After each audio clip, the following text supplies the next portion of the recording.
Hi guys. So today we'll be studying reference electrode. So before I move into the specifics and what is reference electrode, let's first discuss why I told we need a reference electrode and what exactly is this reference electrode. So what do you think is reference electrode? So the name has a one very important word, that is reference. So in electrochemistry, we are essentially trying to measure the potentials of different electrochemical cells. And in order to do that, we need a reference. It's just not the potentials. It can be everyday life. If we are trying to measure say anything, we need a reference, or we need to have a standard in order to measure anything. Suppose you are trying to measure a length. Suppose I want to measure this length. So when I say this length is suppose say 3 centimeter, I need to have a standard what is centimeter, or I need to have a reference by which I am saying that what is centimeter. So if I say this much is my 1 centimeter, then this implies that 3 centimeter is thrice the length of this length. So in order to define what is 3 centimeter, I need to first define what is 1 centimeter, which is my standard or say reference. The same case is for the reference electrode.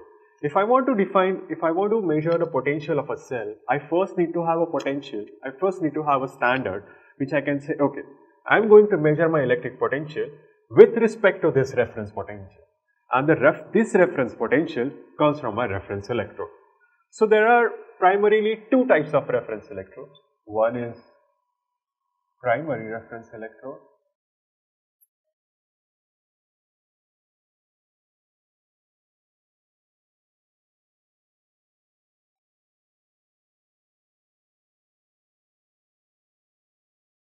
and another one is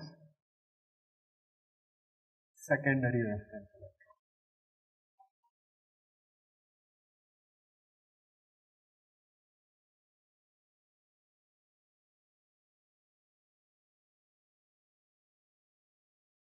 What is the key difference between these two reference electrodes rather? I'll come to that in a moment, but let's just say that we have these two types of electrode, and how exactly in general we use reference electrode. Let's have a look at it. So before we move on to how do we define a reference electrode, let's first understand one more fundamental point. Let's again go back to our favorite example of Daniel's cell, and let's look at the reactions again. So I have zinc, which is zinc 2 plus, which is getting oxidized, and I have my copper, which is getting reduced. So now, whenever I am trying to say that what is the electric potential of a cell, I first need to know the electric potentials for these half cells. This is my anodic half cell, this is my cathodic half cell. And if I am talking about the potential for the cell, mind you, I should stick to one unit. I can either speak of oxidation potential of this half cell and oxidation potential of this half cell, or I can say the standard reduction potential of anodic half cell and standard reduction potential of ionic half cell. I cannot interchange, doesn't matter whichever process I am dealing with, I need to stick with one unit. I cannot take oxidation potential for this reaction and reduction potential for this reaction and then calculate my potential of the cell. So to talk about the standard reduction potential for this reaction was calculated to be minus 0.76 volts. And for this one, E naught R, let's say Cu, and this is Zn, is 0.34 volt. So these two are my potential values for these two half cells. Now here is where reference electrode comes into the picture.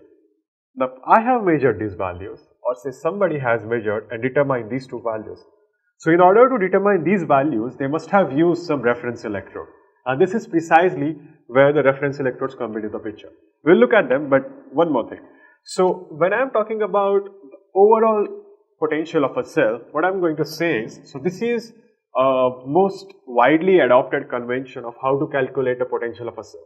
What I do is, I have a formula which says E cell, that is my potential for cell is equal to E cathode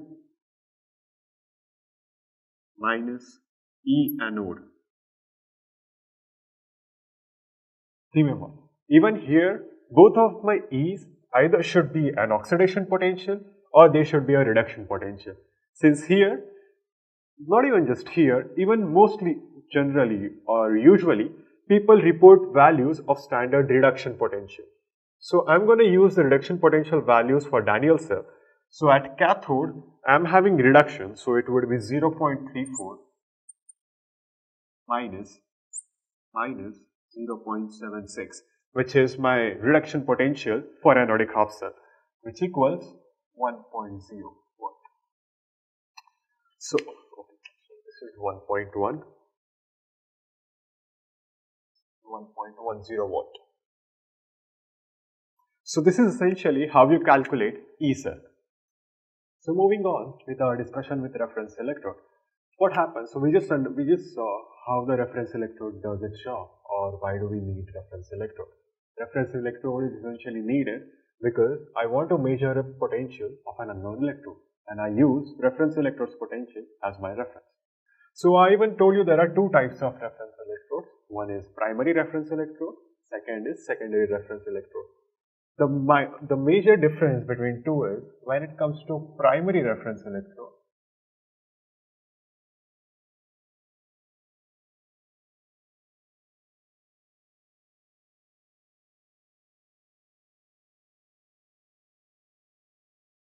its potential is equal to 0 volts. However, when it comes to secondary reference electrode,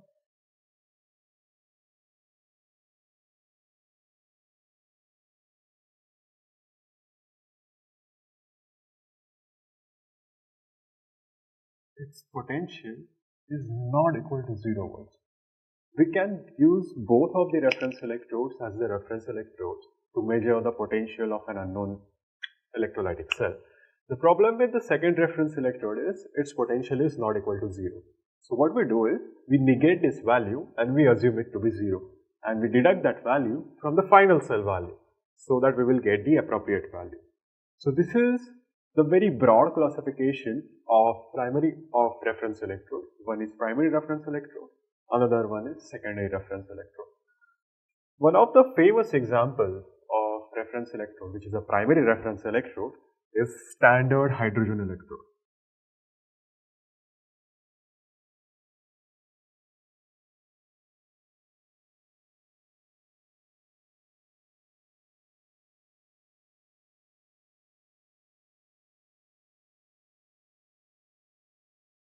More commonly, it is known as SHE. It is a very famous, well-known and very precise hydrogen reference electrode. Its potential is precisely 0 volts. So now we will look at how this standard hydrogen electrode is constructed, what is its working principle, and what are the advantages and disadvantages of standard hydrogen electrode. So standard hydrogen electrode as such is very costly. It is a kind of a big apparatus. So first of all, we have a glass covering like this.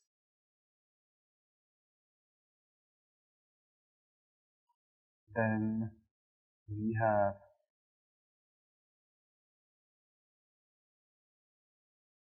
have outlets which will act as a hydrogen outlets because it will take out all the released hydrogen gas. And here there would be an inlet which will act as H2 inlet. I have a platinum wire over here, goes like this. The same platinum wire comes in, and there is this tiny glass tube .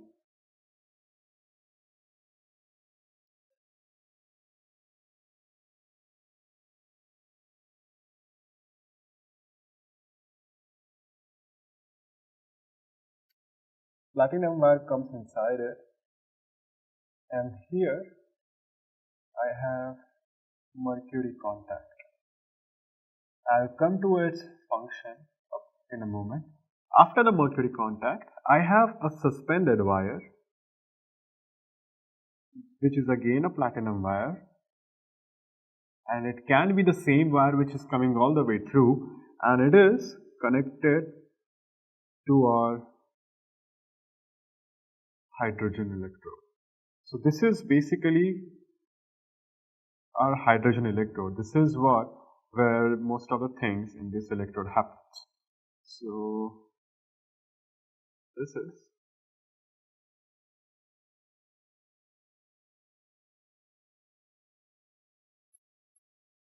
platinized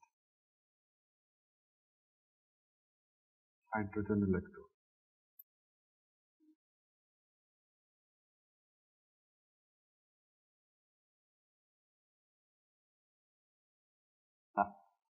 Why do I say it is platinized? Because this electrode is coated with the material that is known as platinum black. Why do we specifically use platinum black? It's because it has a very high surface area. What do we have to do with this high surface area? Is whenever, so this is my H2 inlet, this is where I pump in my hydrogen. This this hydrogen gas can get adsorbed very efficiently on this platinum black adsorbed hydrogen electrode. As a result of which, this increases the efficiency of my standard hydrogen electrode. So till now we had a platinum wire which was connected to the overall apparatus of the hydrogen electrode. Inside I had the glass tube. So this was my glass tube.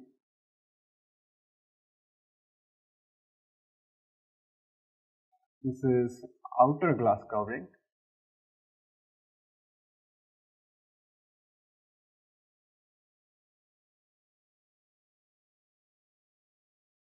And all of this apparatus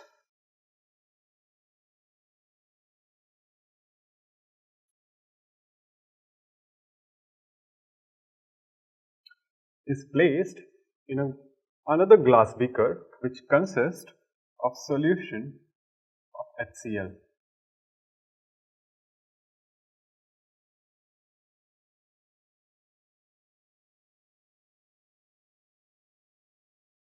So this solution consists of 1 molar HCl.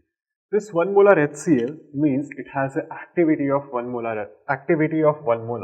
That means there would be 1 molar H plus ions and 1 molar Cl minus ions. And this is a saturated solution of 1 molar HCl. I have my platinum electrode over here, and this is essentially how my apparatus looks like. So this was my H2 outlet. Now let's come back to what is the importance of this Hg contact that is sitting right over here.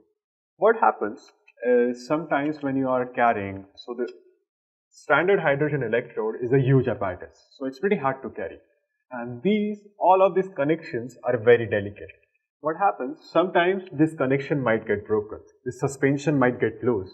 So Hg contact comes into the picture over here. What it does is, it helps you maintain the electrical contact between this wire and this suspension, and thereby this electrode, which is platinized electrode, because I wanted to have more surface area on my electrode so that more adsorption will occur. So yeah, this is basically what Hg contact does for me. It helps maintain the electrical contact between these two, between this suspension and this wire. So even if this suspension comes a bit loose, or even if there is a small defect in this platinum wire, my Hg contact takes care of it, and it helps move the electron freely along this wire.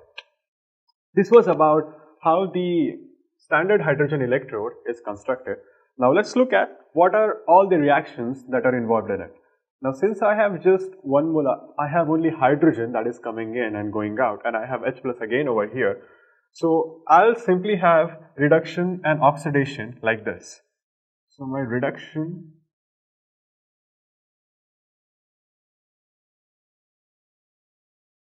half cell reaction will be something like this. So I have 2H plus. This H plus essentially comes from my HCl solution, which on addition of electron gives me H2, which is then released. Similarly, if I want to talk about oxidation half cell reaction, it will be H2, which is coming from the H2 inlet, gives out 2H plus 2 electrons. So I don't have to be precisely, if I want to be more precise, I don't have anything else to deal with, or I don't have any other redox species than hydrogen. So both of my reduction and oxidation processes are going to deal with either hydrogen gas or hydrogen ions, and this is all about it. So if I want to talk about the net reaction, I have to nothing but add these two reactions. So if I want to arrive at the net reaction for the standard hydrogen electrode, I have to nothing but add these two reactions. Those are basically my reduction and oxidation half cell reactions. So let's see how that looks like. I have reduction half cell reaction as 2H plus 2 electrons giving me H2, and I have oxidation half cell reaction as H2 giving out 2H plus 2 electrons. So essentially how this looks like, if I add these two, what I'm going to have is I'm going to have a perfect equilibrium between these two species. What does this mean? This means reduction and oxidation processes are taken together, are happening simultaneously, and are happening at the exact same rate. What is the consequence of it? Remember that we said E cell is equal to E cathode minus E anode. In this case, what I have is, I have the reactions happening at the exact same rate and in the opposite directions at cathode and anode respectively. Because of which, now E cathode becomes equal to E anode since the speed of both the reactions is same, and I get E cell is equal to 0 volts. This is the reason why standard hydrogen electrode is used as a primary reference electrode, because it has a net potential of exactly 0 volts. When you use this electrode along with any other electrode, the net potential of the cell will be nothing but the potential of that electrode. For example, suppose I have an unknown electrode. I am placing it at cathode and I am placing my standard hydrogen electrode at anode. So my E cell is going to look like E unknown minus E SHE, which is equal to E unknown. So this is precisely how my standard hydrogen electrode comes handy to me. I have an unknown electrode. I want to determine its potential.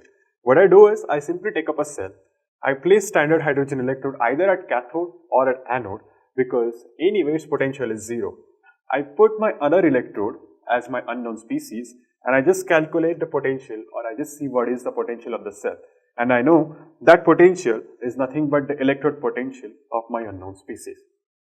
So we saw how standard hydrogen electrode comes handy to us while calculating the potentials for unknown species or unknown electrodes, how it is constructed, how it works.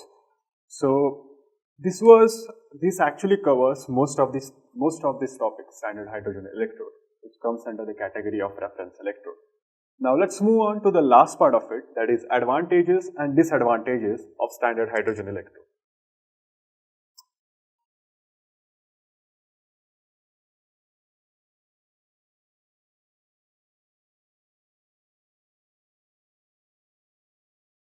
One primary advantage of this standard hydrogen electrode is it is very accurate if used correctly, and it gives you the exact value of the potential of your unknown electrode.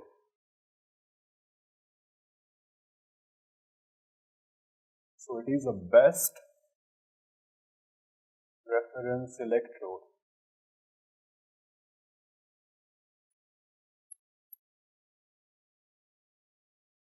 if used properly. Why do I say that if used properly? Now, it will be clear when we have a look at disadvantages.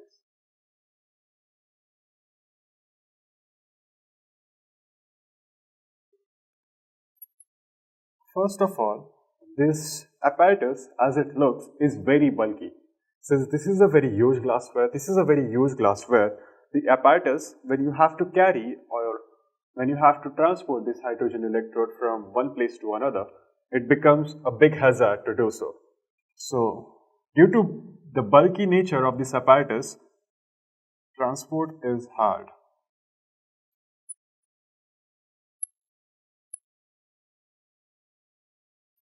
Second one. So, whenever I am giving hydrogen into my cell, I always make sure that my pressure of my hydrogen is 1 atmosphere and it's 100% pure. Of course, it goes without saying, if I have any contamination whatsoever with my hydrogen, then it's gonna change, it's gonna affect the equilibrium that we were talking about.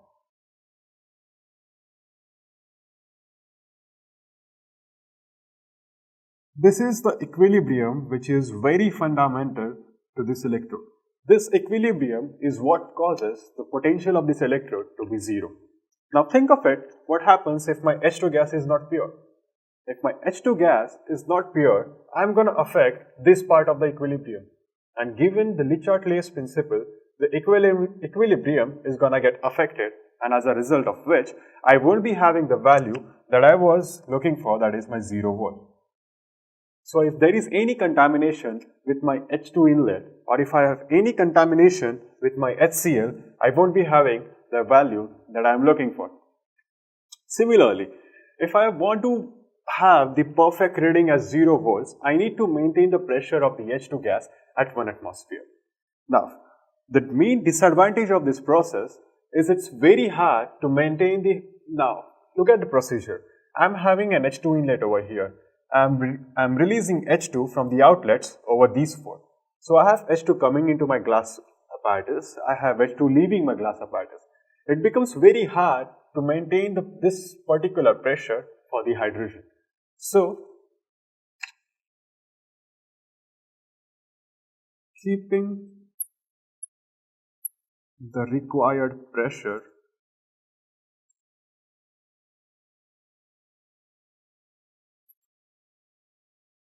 at 298 Kelvin. Of course, all of these requirements are at room temperature, that is 298 Kelvin. Is very difficult. What happens is, as a result of this, very often I have some minute errors in the readings given by standard hydrogen electrode. So this was about the main two disadvantages of the standard hydrogen electrode. Another disadvantage of this is it's bulky, it uses platinum wires and it has this main platinized electrode. Given all of the bulky nature and all the apparatus used in this electrode SHE is very costly.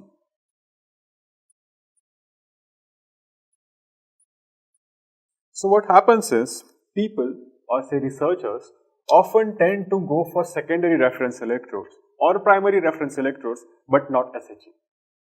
SHE is in fact a primary reference electrode, but somehow all of these disadvantages outweighs the advantages that it has. That is, it can be used properly, it gives the best possible results if it is used properly. But then its transportation is hard, keeping the required pressure and concentration at 298 Kelvin is very difficult, and to top it all off, it is very, very costly. So essentially this was all about the standard hydrogen electrode, and we will look onto more complex topics in next lectures. Thank you.